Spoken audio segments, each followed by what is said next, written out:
I have made a step-by-step project-based tutorial that helps beginners make conversational Android apps with Wit.ai.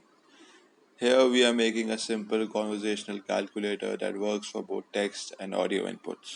We start by first creating a Wit application.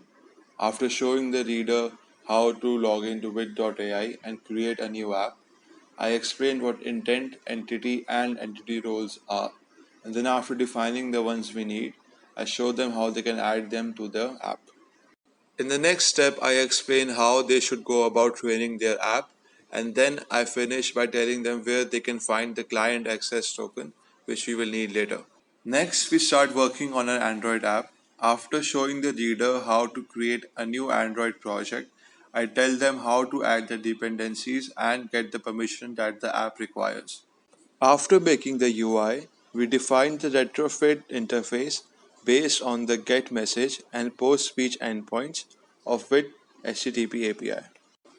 As both these endpoints return the same response, I first show how to handle it and then how to make requests to either endpoint.